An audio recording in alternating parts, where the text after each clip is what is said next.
Young India police school ప్రారంభోత్సవానికి ముఖ్య అతిథిగా విచ్చేసిన గౌరవనీయులైన తెలంగాణ రాష్ట్ర ముఖ్యమంత్రి శ్రీ రేవంత్ రెడ్డి గారికి, ఐటీ ఇండస్ట్రీస్ మరియు రంగారెడ్డి జిల్లా ఇన్ఛార్జ్ మినిస్టర్ శ్రీ శ్రీధర్ బాబు గారికి, చేవెళ్ళ ఎంపీ విశ్వేశ్వర్ రెడ్డి గారికి, రాజేందర్ నగర్ ఎమ్మెల్యే ప్రకాష్ గౌడ్ గారికి, వేదికపై ఆశీస్సులైన మిగతా ఎమ్మెల్యేస్కి, ఎమ్మెల్సీస్కి, చీఫ్ విప్ పట్నం మహేందర్ రెడ్డి గారికి, నా తోటి పోలీస్ అధికారులు, young India police education society సభ్యులు అందరూ కూడా వేదికపై ఉన్నారు. వారందరికీ senior officers, DG rank officers, మరి మిగతా పెద్దలు ఎవరైతే ప్రారంభోత్సవానికి హాజరయ్యారో వారందరికీ కూడా, సభలో హాజరైన తోటి additional DG, IG rank officers, SPs ఎవరైతే వచ్చారో జిల్లాల నుండి, ప్రత్యేకంగా రాష్ట్రంలో ప్రతి పోలీస్ యూనిట్ నుండి, ప్రతి కమిషనరేట్ నుండి పోలీస్ అధికారులు వచ్చారు. వారితో వచ్చిన సిబ్బందికి, వారికి ముఖ్యంగా ఈ స్కూల్లో అడ్మిషన్ తీసుకున్న పిల్లలు, వాళ్ళ తల్లిదండ్రులు, మీడియా మిత్రులు, ఇతర ఈ స్కూల్లో పనిచేస్తున్న టీచర్స్, ప్రిన్సిపల్, జనరల్ మేనేజర్ అందరికీ కూడా పోలీస్ డిపార్ట్మెంట్ తరఫున, young India police education society తరఫున నేను హృదయపూర్వకంగా ఆహ్వానాన్ని పలుకుతున్నాను. I welcome you all to this wonderful day for the police department. ఇది మనం మర్చిపోలేని రోజు, ఇది గుర్తుండిపోయే దినము. ఎందుకంటే ఈరోజు యంగ్ ఇండియా పోలీస్ స్కూల్ ప్రారంభోత్సవం మనం జరుపుకుంటున్నాం. పోలీస్ డిపార్ట్మెంట్లో సంక్షేమ కార్యక్రమాల చరిత్ర మనందరికి తెలుసు. కంపాషనేట్ అపాయింట్మెంట్స్ కానివ్వండి, లేకపోతే ఆరోగ్య భద్రత ఇటువంటివి ఎన్నో మన గత 30-40 సంవత్సరాల్లో చూసాము. కానీ ఈరోజు ఏదైతే మన ముందు చూస్తున్నామో యంగ్ ఇండియా పోలీస్ స్కూల్, అది ఎప్పుడు కూడా మనము ఊహించలేదు. చాలా ముఖ్యమైన అంశం చదువు. పిల్లల చదువు గురించి మనం ఎప్పుడు కూడా ఆందోళన చెందుతూ ఉంటాం.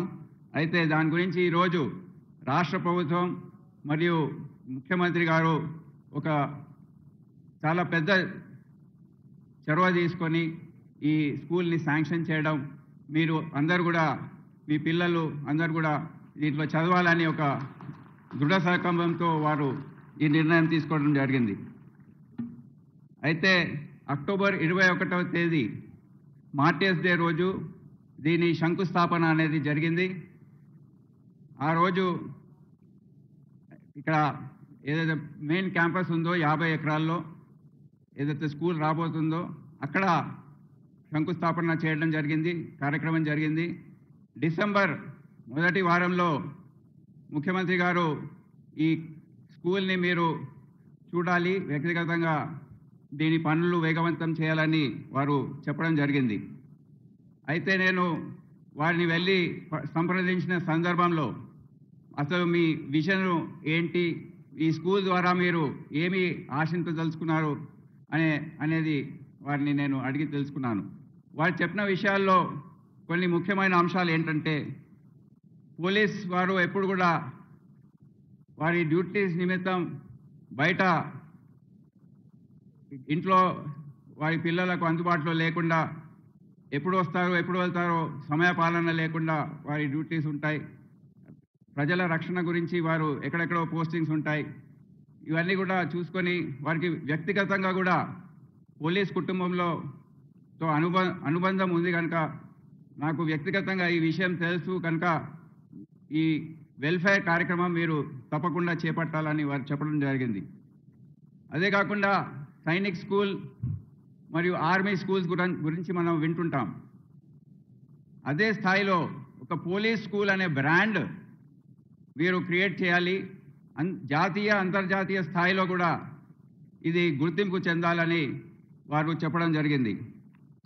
అదే కాకుండా చదువు ఒకటే కాదు, ఏదైతే మనం కార్పొరేట్ స్కూల్స్లో చూస్తుంటామో చదువుతో సహా స్పోర్ట్స్, ఆటల పోటీలు, curricular activities, learning through doing అనే కాన్సెప్ట్లో మీరు ఒక పరిపూర్ణమైన వ్యక్తిత్వాన్ని పిల్లల్లో పెంపొందించాలని వారు చెప్పడం జరిగింది.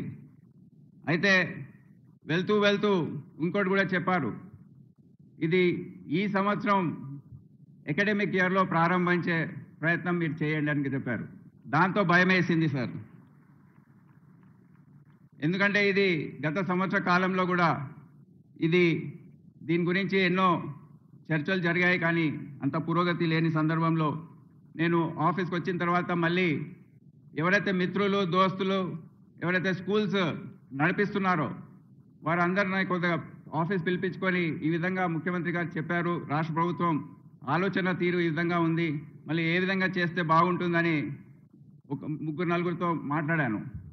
దాంట్లో ముఖ్యంగా నాకు crimson group of schools owner యజమాని విశాల్ గోయల్ గారి ఆలోచన తీరు చాలా బాగా నచ్చింది. వారు చాలా ప్రాక్టికల్గా, చాలా నైపుణ్యం మరి ఎక్స్పీరియన్స్ వారికి ఉన్నట్టు నాకు అర్థమైంది. తర్వాత తెలుసుకుంటే దాదాపు 15 స్కూల్స్ వాళ్ళు నడుపుతున్నారు. దాదాపు 20,000 మంది విద్యార్థుల గురించి వారు స్కూలింగ్ ప్రాసెస్ అనేది చేపడుతున్నారు. అయితే వాళ్ళు చెప్పిన సజెషన్స్ చాలా ప్రాక్టికల్గా, ఇంత కూడా స్వలాభం లేకుండా ఎప్పుడు కూడా రాష్ట్రానికి మంచి పేరు వస్తుంది, మీ ముఖ్యమంత్రి గారికి మంచి పేరు వస్తుంది, పోలీస్ పిల్లలు అంటే వాళ్ళకు సంక్షేమం చూడడం చాలా అవసరం అనే ఒక వెల్ఫేర్ మోటివ్తో వారు మాట్లాడడంతో వారికి మేము సొసైటీ పరంగా ఈ పనులు కూడా మీరు చేపట్టాలని టెండర్ ప్రాసెస్ ద్వారా వారికి అప్పచెప్పడం జరిగింది. అదే కాకుండా రెండవ వ్యక్తి ఎవరైతే మాకు దీంట్లో చాలా మద్దతు ఇచ్చారో వారు శరత్ గారు. శరత్ గారి గురించి చెప్పాలంటే దాదాపు 34 సంవత్సరాలు నేను డిపార్ట్మెంట్లో వారిని చూస్తున్నాను. ఫస్ట్ పోస్టింగ్ వరంగల్లో అయినప్పుడు 1992-93లో వారు అప్పుడు ఆ సమయం నుంచి వారిని నేను పోలీస్ డిపార్ట్మెంట్, మన వెల్ఫేర్ యాక్టివిటీ, ఆరోగ్య భద్రత ఇతర అన్ని అంశాలు కూడా వారు చూస్తూ ఉంటారు. సో వారిని సంప్రదించడం జరిగింది. వారు కూడా చాలా విలువైన సూచనలు చేసి ఈ యూత్ సొసైటీలో వారు కూడా చాలా ముఖ్యమైన పాత్ర వహించారు. అదే కాకుండా మూడవ వ్యక్తి ఎస్పీ రెడ్డి గారు. వారు ఒక వ్యాపారవేత్త, వారికి పోలీస్ డిపార్ట్మెంట్తో చాలా అనుబంధం ఉంది. వారి తండ్రి గారు ఎస్ఎల్ఎన్ రెడ్డి, వారు ఒక రిటైర్డ్ డీసీపీ, ఇప్పుడు లేరు. వారికి పోలీస్ సంక్షేమం అంటే చాలా ముందు నుండి చాలా లోతుగా వారి మనసులో ఉంది. సో ఈ ముగ్గురు వ్యక్తులతో మేము సమాలోచన చేసి పోలీస్ పరంగా ఒక చిన్న టీంని ఏర్పాటు చేసుకున్నాం. దాంట్లో గ్రేహౌండ్స్లో అడిషనల్ డీజీగా పనిచేస్తున్న Stephen Ravindra garu, police housing corporation MD Ramesh garu, DIG women safety wing Rema Rajeswari garu. మరి నాకు సిటీ సిపిగా కొద్దిగా బిజీగా ఉంటుంది కనుక నాకు సహాయం చేయడానికి రష్మి పెరుమల్ గారు, అదే కాకుండా భూపాల్ డిఐజీ వెల్ఫేర్ గారు, వీరందరూ కూడా ఒక చిన్న టీం లాగా ఏర్పడి మేము ఈ కార్యక్రమాన్ని ప్రారంభించాం. మొదటి కీలకమైన మీటింగ్ డిసెంబర్ 11th రోజు జరిగింది, 2024. ఆ రోజు ఈ స్కూల్ ప్రారంభించాలంటే ఏమేమి మనం చేపట్టాలి అనే అంశాలు గుర్తించడం జరిగింది.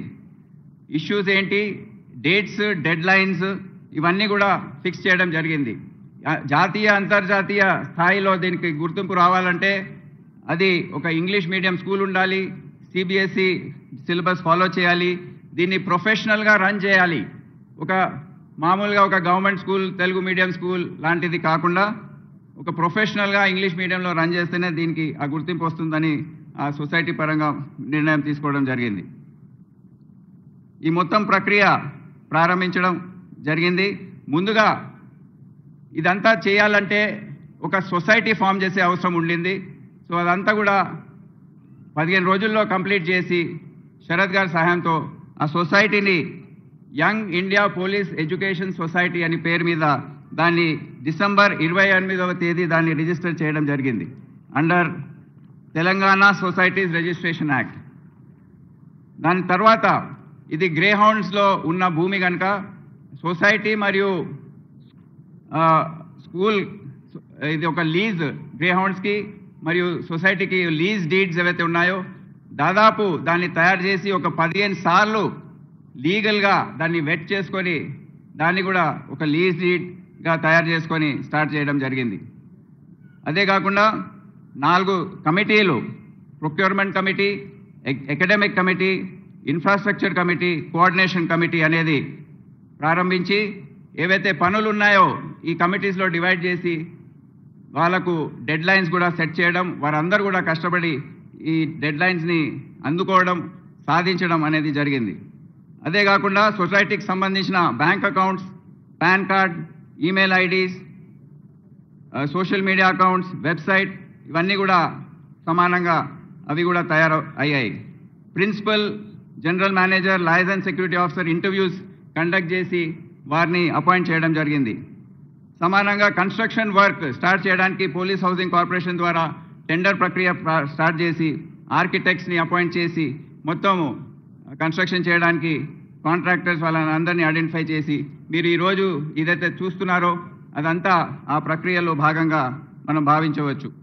బ్యారక్స్ ఉండేవి ఇవి, దీంట్లో దాన్ని పూర్తి స్థాయిలో స్ట్రెంథన్ చేసి రూఫ్, ఫ్లోరింగ్, వాల్స్ ఇవన్నీ కూడా దాన్ని పూర్తిగా రూపుదిద్ది టాయిలెట్స్, క్లాస్ రూమ్స్ ఇవన్నీ కూడా మీరు చూశారు, అవన్నీ కూడా తయారు చేయడం జరిగింది. ఎలక్ట్రిసిటీ సప్లై కోసము ట్రాన్స్పోర్ట్తో పర్మిషన్ తీసుకొని ట్రాన్స్ఫార్మర్ సెటప్ చేయడము, బ్యాకప్ కోసము డీజీ సెట్ పెట్టడము, వాటర్ సప్లై గురించి వాటర్ డిపార్ట్మెంట్తో, education department NOC, traffic NOC, medical and security sanitary NOC ఇవన్నీ కూడా చేజింగ్ ఆఫీసర్స్ లాగా ఉండి వాళ్ళు అన్నీ తెచ్చుకున్నారు. ఇందులో ఈ సమయానికి సీఎం గారి అపాయింట్మెంట్స్ మేము 2-3 సార్లు తీసుకొని యూనిఫామ్స్ ఏ విధంగా ఉండాలి, గేమ్స్ డ్రెస్సెస్ ఏ విధంగా ఉండాలి, డిజైన్స్, ఫీ స్ట్రక్చర్ వారు చాలా మార్పులు సజెస్ట్ చేశారు. ఆ మార్పులన్నీ కూడా దాంట్లో మనము తీసుకొచ్చి వారు సజెస్ట్ చేసిన ప్రకారం ఒక మ్యాజిక్ బాక్స్ అనేది తయారు చేసి ఈ ఫీజులో భాగంగా అది ఒక 20-25 వేల విలువ గల మ్యాజిక్ బాక్స్, దాంట్లో యూనిఫామ్ ఐటమ్స్ అన్నీ కూడా ఉంటాయి, గేమ్స్ డ్రెస్సెస్ ఉంటాయి, shoes, socks, belts plus class books, note books అన్నీ కూడా దాంట్లో ఉంటాయి. బ్రోషర్ రిలీజ్, వెబ్సైట్ ఓపెనింగ్ కూడా వారు చేయడం జరిగింది. ముఖ్యంగా 5 కోట్ల గ్రాంట్ ఇన్ ఎయిడ్ అనేది వారు రిలీజ్ చేశారు. దాంతో పనులు వేగవంతంగా ముందుకు సాగాయి అండ్ కాంట్రాక్టర్స్కి పేమెంట్స్ చేయడం ఇదంతా తొందరగా జరిగింది. పిల్లల అడ్మిషన్స్ ప్రక్రియ ఫిబ్రవరి 24 రోజు మేము స్టార్ట్ చేశాము. ప్రిన్సిపల్ అండ్ టీం వాళ్ళు ఇంటర్వ్యూస్ అంతా కూడా చేశారు. లాటరీ డ్రా మార్చ్ 15 జరిగింది. ఇప్పటి వరకు ఏదైతే 100 సీట్లు పోలీస్ డిపార్ట్మెంట్ కోసం రిజర్వ్డ్గా ఉన్నాయో దాంట్లో 82 ఫిల్అప్ అయ్యాయి. ఇంకా 100 సీట్లు ఓపెన్ కేటగిరీగా పెట్టాము, దాంట్లో 5 సీట్లు ఇప్పటి వరకు భర్తీ అయ్యాయి. మనకు ఇంకా సమయం ఉంది, జూన్ వరకు 400 ఎంక్వైరీస్ పెండింగ్లో ఉన్నాయి. కొద్దిగా ఓపెన్ కేటగిరీ ఫీ ఎక్కువగా ఉందని ఫీడ్బ్యాక్ రావడంతో మేము సొసైటీలో మళ్ళీ దాని గురించి చర్చించి ఈ మొదటి సంవత్సరం కోసం ఆ ఫీ కొద్దిగా తగ్గడానికి మేము చర్చలు జరుపుతున్నాం. అదే కాకుండా టీచర్స్ ఇంటర్వ్యూస్ అండ్ అపాయింట్మెంట్స్ ఇవన్నీ కూడా ప్రారంభమయ్యాయి, ప్రక్రియ పూర్తయింది. 18 టీచర్స్ని అపాయింట్ చేయడం, గేమ్స్ దాంట్లో games teacher, music teacher, dance teacher, sports టీచర్స్ని ఇంక్లూడ్ చేస్తూ వారిని రిక్రూట్ చేయడం జరిగింది. మీరు క్లాసెస్లో చూశారు, up to date furniture and modern technology ఏవైతే ఉన్నాయో అవి interactive panels, mobile computer lab, Lego tables ఇవన్నీ కూడా దాంట్లో పెట్టడం జరిగింది.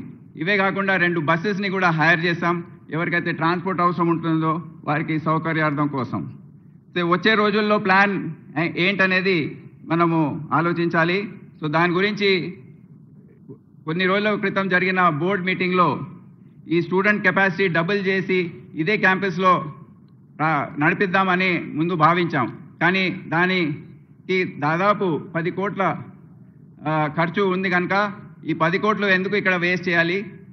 పర్మనెంట్ క్యాంపస్ ఏదైతే ముఖ్యమంత్రి గారు మనకు అలాట్ చేశారో దాంట్లోనే ఒక అడ్మిన్ బ్లాక్ తయారు చేసి పిల్లలందరినీ అక్కడ 4th, 5th, 6th క్లాసెస్ ఏవైతే ఉంటాయో అవి అక్కడ తరలించి 1st, 2nd, 3rd with double the capacity ఇక్కడ నడిపిద్దామని ఒక ఆలోచనకు వచ్చాం. సో దాని గురించి ఆర్కిటెక్ట్, సర్వేయర్, కన్స్ట్రక్షన్ చేసేవాళ్ళు వీళ్ళందరినీ సమకూర్చుకునే అవసరం ఉంది. ఇప్పుడే కొంతమంది ఈ మీటింగ్ రాకముందు సిఎస్ఆర్ అనౌన్స్మెంట్స్ కూడా చేశారు. ప్రవీణ్ రెడ్డి గారు జీజీఎస్ ఇంజనీరింగ్ 50 లక్షల సిఎస్ఆర్ అనౌన్స్ చేశారు. నిరంజన్ మలి తేజస్వి డెవలపర్స్ వారు 50 లక్షలు ఇవ్వడానికి ముందుకొచ్చారు. ఎస్పీ రెడ్డి గారు టెర్మినస్ గ్రూప్ వారు 1 crore రూపీస్ ఇవ్వడానికి ముందుకొచ్చారు. సో వీరందరినీ కూడా నేను అభినందిస్తున్నాను. ఎందుకంటే వచ్చే రోజుల్లో ప్రభుత్వం కొద్దిగా ఇస్తుంది, సిఎస్ఆర్ ద్వారా మేము ఈ మొత్తం క్యాంపస్ని తయారు చేయడానికి మేము సన్నద్ధం అవుతున్నాం. నేను విరమించ ముందు ఈ ముగ్గురు వ్యక్తులు ఎవరైతే చాలా సహాయం చేశారో, విశాల్ గోయల్ గారు, శరత్ గారు, ఎస్పీ రెడ్డి గారిని జిప్స్ సొసైటీ తరఫున వారు అందించిన స్వచ్ఛంద